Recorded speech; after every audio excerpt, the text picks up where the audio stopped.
Here in the heart of Europe, with you until midnight tonight and from 8 until midnight for the next 3 nights after. And this is a remarkable building. It dates back to the 14th century, the 1300s. We're in the basement, the cellars of the old town hall. Only one team member is even lower than the cellars. Matt, our sound man, was lowered down into a well a little early this evening, about 1 hour ago. In fact, he's completely on his own. He's isolated, and this was also used as a prison.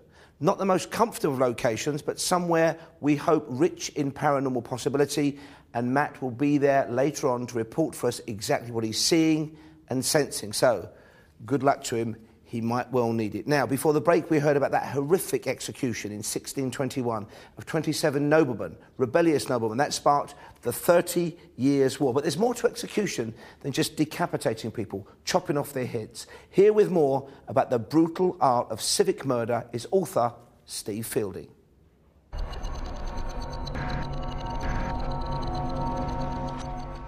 My name is Steve Fielding. I'm a professional crime writer. There was many different types of execution throughout the world. In Europe, they were very fond of beheading people, execution by the axe, by the guillotine later on. They also used death by hanging, which was quite common in England. A lot of the punishments were barbaric. They were seen as punishments rather than a way of putting someone to death. So the actual whole process of execution was drawn out. They would suffer before they actually died. In the Middle Ages, the executioner was sort of frowned upon. He was ostracised mostly by society. They had to live almost like some travellers do nowadays in their very own little communes, their own communities. They married between other families of executioners. But obviously the role brought its wealth, it brought its perks, so they could adapt to those situations. The two main forms of execution in Czechoslovakia in the Middle Ages would be the axe. There would be people beheaded, and they would also hang people. And sometimes this would depend on the crime they'd been committed. Traitors would be beheaded sometimes. A common thief might be executed by being hanged. Sometimes this was done on a sort of gallows on the edge of town, so they were left to sort of swing as a warning to travellers to see, you know, if you misbehave in this town, this is what you would get. When the people were executed in the old town square, not only were they beheaded, but those who actually took up arms against the king had their hand chopped off. And there's one famous case of the guy who made the inauguration speech at the previous coronation. He had his tongue ripped out before he was executed.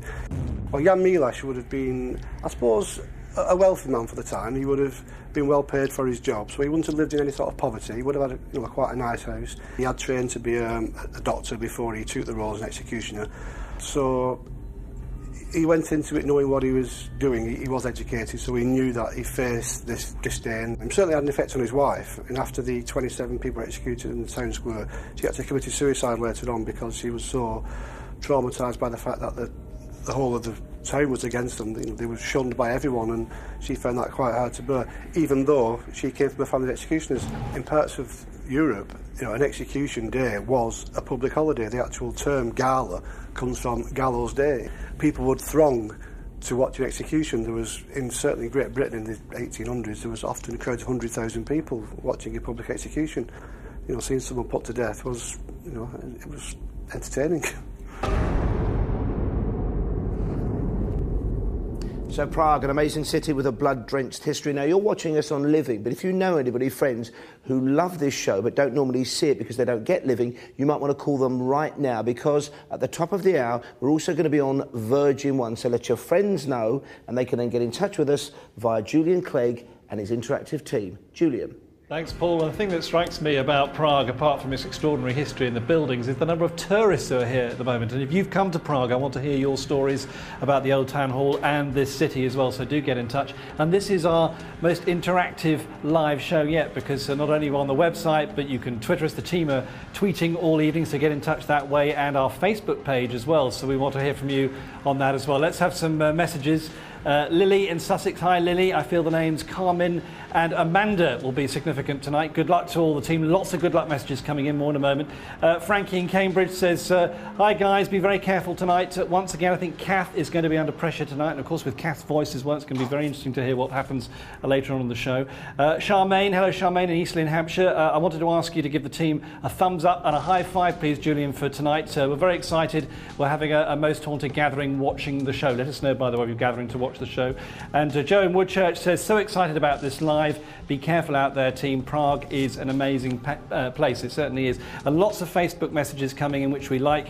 Facebook.com/mosthaunted.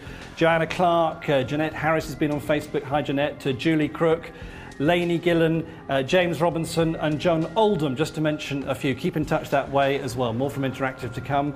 Paul, back to you. Thank you, Julian. Well, the team is assembled, the excitement is palpable, and we are all waiting for something remarkable to happen. I would like now to say a very sincere and heartfelt good evening to everybody who's just joined us on Virgin One. Yes, our normal home, of course, Living. We're on Living for the next 3 nights, a fantastic 3 nights in prospect. But tonight, for 1 night only on Virgin One, you can join us. And if you've not seen Most Haunted live before, A, boy, have you missed out. And B, here is just a taster of what happens when you buy a ticket for the paranormal roller coaster that is Most Haunted Live. Brace yourselves. You're a murderer, aren't you? We've got to get out now! No! Do something else to call. Use this energy now!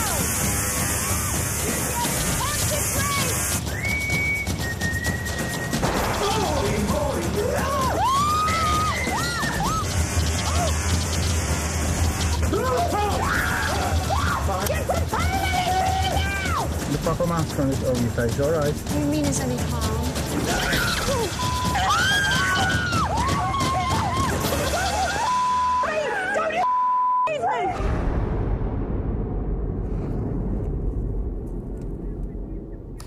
So that's Most Haunted Live. We are with you until midnight tonight on both Living, as always, and tonight on Virgin One. You can catch us, though, on Living for the next 3 nights, and we use not only the team, but we also use volunteers, and we use our team members very carefully and wisely. We're exploring a vast building here tonight. It's the Old Town Hall, which dates back to the 1400s here in Prague, and one of our team members, Matt, has been sliced and diced away from his colleagues, and we have placed him at the bottom of what was once a very deep well, also used as a hideous, forbidding and foreboding prison cell. He's going to be there on his own. He's been there for 1 hour already. He's going to report back later, and the vigil, tonight's vigil, will begin very soon indeed. In fact, Yvette Fielding, Carl Beattie and the team will begin their paranormal investigations right after this. Back in a moment.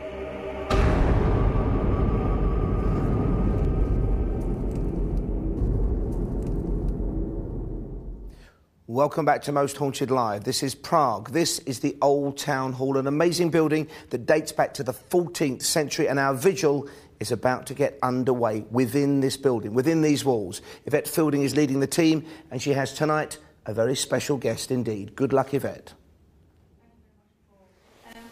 The most fabulous thing about this particular investigation is that we've got Paul, we have Julian, we have Leslie, we have Fred. They're all here in the building. It's such a huge place, and it has an amazing atmosphere. Julian, we're just passing Julian's bit here. And you never know, when we're further down in the building having an investigation, anything could happen to you, Julian, so you just don't know. Okay, shout out, yes. Okay. Okay, Kieran, how are you feeling about this particular place? I mean, I'm very excited about it. Yeah, I'm very excited about it. Given some of the stories and the, you know, the eyewitness testimony about some of the hauntings, I'm excited about that part. There's also the psychology to consider, because we're now kind of going underground, so we need to be wary of that. Humidity levels are through the roof as well. So in terms of if people get touched, get that sensation, it's not because of humidity. There could be a paranormal source to it. So normally if the humidity level is low, it could be because of, you know, they could be feeling as though they're being touched. And we've also got to think about, you know, crew members, because you look at Matt Chance, our sound man, who's obviously not with us here at the beginning. He's actually down in this awful, it's like something from the film Silence of the Lambs, that horrible pit. Yeah. He's been in there for an hour already. He doesn't look very happy. And I think that's going to have an effect on him eventually when we bring him up and he joins the rest of the team. It looks horrendous. It looks like he's going through hell. It does look horrendous, and you're absolutely right to draw that analogy with kind of Silence of the Lambs. It's a pit, it's a dungeon, you know, it's claustrophobic, and the thing about it is, if something happens to you and you wanted to get out, you cannot get out fast. and that's preying on his mind right now. And like you say, he'll be reliving that as we're going around. And he can't hear what we're investigation. saying, so because if he had heard you saying, you know, and if he can't get out, he can't get out quick enough, that would freak me out. Now, let's talk about the ways in which we use communication to the other side, if we believe in spirit, and I do now on this programme. Okay. We've been doing Most Haunted for 10 years. We've used many, many different mediums.